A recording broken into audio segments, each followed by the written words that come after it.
James the Red Engine 2006.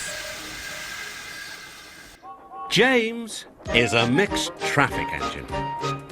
He can pull both trucks and coaches.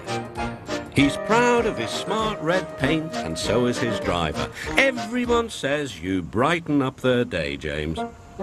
One morning, James whistled loudly at the other engines. "Look at me! I am the smartest, most useful engine on the line."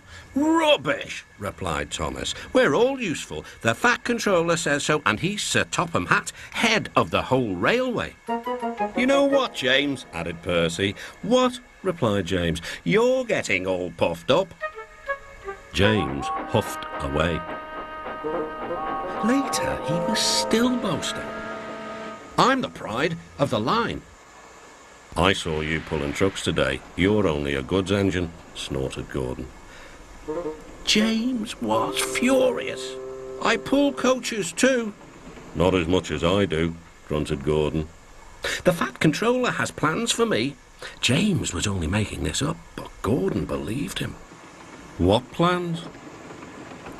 Wait and see." "Oh dear," thought James, "now what'll I do?"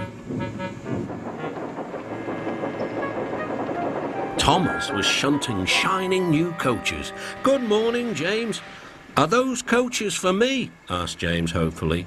"No, these are for Gordon's Express. I'll fetch your trucks next." But James was going to play a trick on the other engines. "Actually, Thomas, I'm taking the coaches. The Fat Controller asked me to tell you." "What about the trucks?" Give them to Gordon." "Come on, Thomas," said his driver. "Orders are orders." So when James's driver returned, James was coupled to the coaches and he puffed away. Thomas returned with the trucks. A few minutes later, Gordon arrived. "Where's the express?" Thomas told him about James, and so here are your trucks. Gordon was very cross, and so was his driver. "Wait till the Fat Controller hears about this." Meanwhile, James was enjoying himself enormously. "What a clever plan, what a clever plan," he chuffed. Then he saw the Fat Controller. "Some jokes are funny, but not this one, James. You have caused confusion." "Yes, sir," said James. "You will stay in your shed until you are wanted." The other engines teased James. "I wonder who'll be pulling the express today," said Gordon. "I expect it'll be you," replied Henry. "James is stuck in the shed for being silly." James felt sad.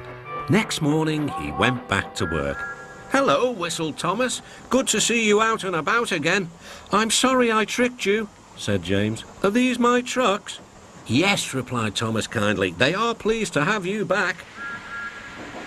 James puffed into the harbour with his goods train of trucks. He bustled about all day, pushing and pulling them into place.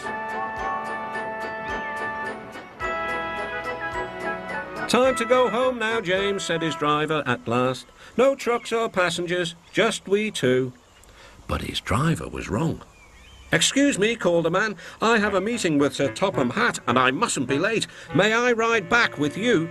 "Of course," replied James's driver. Then he whispered to James, "This gentleman is a railway inspector." James was most impressed.